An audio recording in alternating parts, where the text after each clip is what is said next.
معمول خير وبخير.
go ahead, sell me this pen.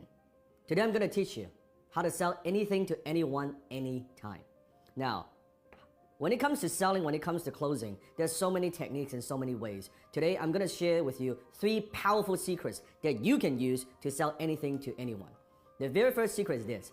How do you turn something that's a commodity? How do you sell a product? How do you sell a service in such a noisy marketplace? Number 1, understand this. People don't buy because of logic. People buy because of emotion, and they justify it with logic. People buy based on emotions, and they justify with logic. I want you to think of something that you want to buy in your life. It could be a car, it could be a house, it could be anything. Just want you to picture that. Once you have that in your mind, I want you to ask yourself this question. Why do you want to buy it? Why do you want to buy that particular item? Why do you want to own that item? Why is that? Maybe it's a new suit, it looks good on you. Maybe it's a new dress, maybe it's a new car, maybe it's a new house, maybe it's that vacation. But why do you buy it? I want you to dig a little bit deeper. If you peer through the layers, I think you'll realize you are buying emotions. Maybe you buy the item because of greed.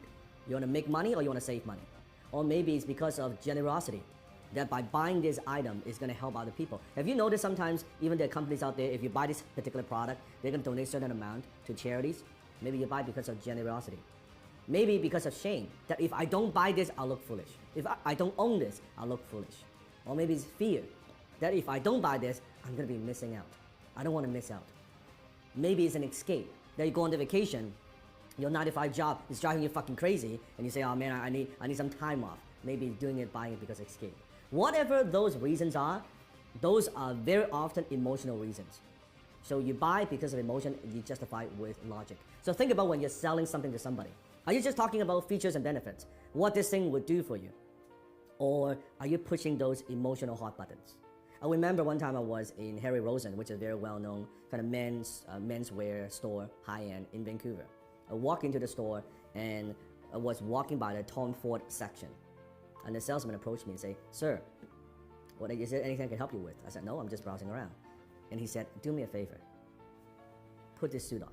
Now, at the time, I've never owned a Tom Ford suit before. I have a lot of suits, but I don't have a Tom Ford suit. He said, do me a favor. Put this on. I said, all right. I put it on. He said, how do you feel? Well, it feels pretty good. I said, okay, also try this on. Put on this tuxedo. I said, okay, that's pretty good. He said, oh, it looks great. He said, sir, are you a fan of James Bond? I said, who isn't a fan of James Bond? Like, duh. He said, you see this suit right here, this tuxedo, is the exact suit, exact same design as James Bond wears in Casino Royale. You know the scene when he was gambling? I said, fuck, it looks good, right? And before you know it, I bought the damn fucking tuxedo, right? And it's a lot of money, costs a lot of money. And if you think about that, what am I buying? I'm buying emotions. What I'm buying is this. I'm buying, when I wear this tuxedo, I feel good. As a James Bond fan, I feel like James Bond. Even logically, I know this, of course, it's not James Bond. I'm not James Bond. But emotionally, it takes me there. This is cool that I own, I wear the same tuxedo, the same fit, right? The same everything. And then he upsold me on the damn, like the shirt and the cufflink, the whole 9 yards, right? That's what I'm talking about. People buy because of emotions and they justify with logic. You have to understand that. Don't push your products. Don't just push your services. Don't push the features and benefits. Think about what are those emotional hot buttons that you're pushing. Number 2, people don't buy their way into something. They buy their way out of something. It means people very often, they're buying something because they have a problem they want solved. They want to buy their way out of that problem. People don't buy the drill. They want a hole on the wall. So what is it that you're helping them solve? What problem? What is it? What is that thing? You have to understand. So I always say the amount of money that you make is in direct proportion to how deep you understand your marketplace's pain. The amount of money you make is in direct proportion of how deep you go, how much you understand your marketplace's pain. So you have to understand what it is, what are the pains that people have, and how can you help them relieve some of that pain. So think about that. Number 3. People don't buy products and services, they buy stories. Because when there are so many choices out there in the marketplace, on the internet, any product that you want, there are hundreds and hundreds of choices. How do you stand out? How do you add emotions to a commodity, a pen? What's the difference between a $2 pen like this or an $800 Mont Blanc John F. Kennedy limited edition exclusive pen, $800 pen. It's the same pen. It has the same functions. Story. When you add story to an item, suddenly when you add the John F. Kennedy, the president's story, attached to a brand, to a logo, it is 10 times more valuable. It is 100 times more valuable. It is 300 times more valuable, that particular pen. All because of story. It writes the same. A $2 pen you can write too. That's the difference. So think about what's the story? How can you inject stories into everything that you do? Maybe it's an origin story. How did you get started? Why do you do what you do? What are also stories of your customers? Out of nowhere, she gets a knock on the door. When my mom opens up the door, the gentleman on the other end, he hands my mom these legal documents. She starts flipping through the pages, and then she realizes that the property is going to foreclosure. She picks up the phone and she calls them up. And she goes, "Hello? Oui, this is Marie. Yes, I received the papers in the mail. It says that the property is going to foreclosure. But I don't understand. Every month I pay the landlord on time. Every month I pay him. I don't understand why the property is going to foreclosure." The lady on the line could tell that my mom sincerely did not understand what was going on. She said, "Oh, Marie, even though you've been paying the landlord money every single month on time, the landlord has a mortgage. The mortgage is attached to the property. Because of that, the bank has the right to foreclose. And so, ma'am, the property is going to go to foreclosure." And so my mom asked her, "Do you think that maybe I can go to the foreclosure sale? Whoever buys the property, I will be a good tenant for them. I will stay in the property. I will pay them the rent. Please, do you think that they will let me stay?" And you know what the lady told my mom? She said, "Ma'am, it's not even worth you showing up. Whoever buys that property is not going to want to keep your little restaurant in there." So my mom is devastated. She's like, "This is how I take care of my 2 boys. I got all my life savings into this property." And so about 2 weeks later, my mom says, "You know what? I know that sometimes you don't just have to listen to what people tell you." My mom shows up to the foreclosure sale. She's expecting a room full of investors. But to her surprise, there's only 2 people there. The auctioneer and the representative from the bank. Now, before my mom could realize what's going on, the auctioneer steps up to the podium and says, "Ladies and gentlemen, we're about to start the bidding process on 540 West Atlantic Avenue. If you're here to bid on the property, please raise your hand." And so naturally, the representative from the bank is standing over here. She raises her hand. My mom, who had no intentions on bidding on the property, doesn't even know how this thing works. My mom decided to take an act of faith and raise her hand. The auctioneer said, "Very well, we're going to start the bidding process at 30,000. Can I get a 30,000? The representative from the bank is standing here, says 30,000. My mom's still in the game. No money. 35,000. It gets over here to the bankers and banker says 36,000. This goes on and on. Now they're in the 40s. Now they're in the 50s. Now they're in the 60s. Now they're in the 70s. It gets over here to the bankers and banker says 76,000. Now, my mom's like, "I might as well have some fun. I don't have any money anyway. We must be playing with some Monopoly money." And so my mom, attitude and all, my mom goes, 76,500. The representative from the bank is standing here with a clip pad. She picks up the clip pad and she says nothing. The auctioneer's got to keep the process going. He goes 76,500 going once, no answer. He goes 76,500 going twice, no answer. He goes 76,500 sold to who? My mom. The woman who had no intentions on bidding on the property. And so my mom is excited she won the bid.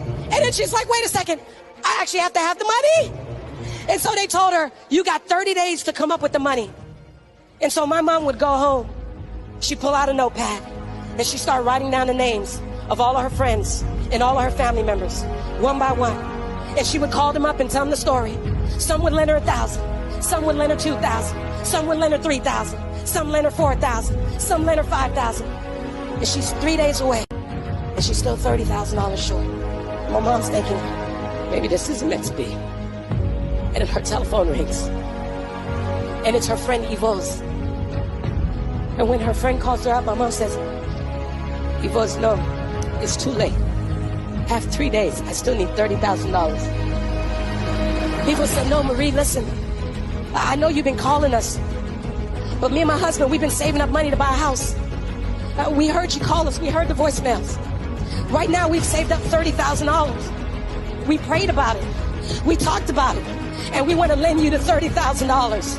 So my mom would go and get the money from Evo's and all of her friends and all of her family members. And she would drive over to the bank and get a cashier's check. She would get back in the car, drive up to Palm Beach, look at that big, thick cashier's window with the little hole at the bottom. my mom would probably take that cashier's check and slide it through the little hole. And that day, my mom went from being the tenant to being the landlord, all because she was willing to show up. And so here's what I say to you.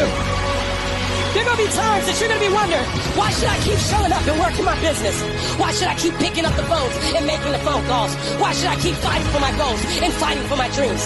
And what I want to remind you is that you got to show up for your life regardless of the circumstances. You got to show up in spite of the naysayers.